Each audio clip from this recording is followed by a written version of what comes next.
16th মে দিনটা ছিল কৌশিকী অমাবস্যা। সন্ধ্যাটা শুরু হয়েছিল আমাদের পাড়ার মন্দিরে কিছু ছোট্ট ছোট্ট মোমেন্টস দিয়ে, ঘন্টার আওয়াজ, পুজোর গন্ধ আর ওই পিসফুল ফিলিংটা। তারপর আমরা চলে গেছিলাম আমাদের রিলেটিভদের বাড়িতে। মায়ের পুজো হচ্ছিল সেখানে। অ্যান্ড অনেস্টলি অনেক দিন পর সবাইকে একসাথে দেখে খুব ভালো লাগছিল।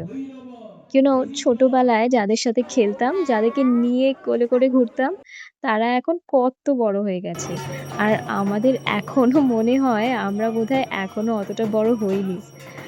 ফ্যামিলি গ্যাদারিংস গুলোর মধ্যে আলাদা একটা ওয়ার্মথ থাকে। গল্প, হাসি আর মায়ের পুজোর খাবার। Why should I forget that? হ্যাঁ, খাবারের ভিডিও তুলতে পারিনি বটে, বাট ট্রাস্ট মি, দারুণ হয়েছিল। আমি জানি না কজন তোমরা ফিল করো। ইটস লাইক মায়ের পুজোর খাবারের না আলাদা একটা টেস্ট হয়। বাট দেখো মায়ের মুখটা কি মিষ্টি, তাই না?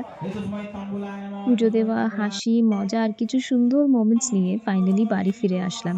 কিছু কিছু দিন খুব সিম্পল হয়, কিন্তু মনে থেকে যায় অনেক দিন।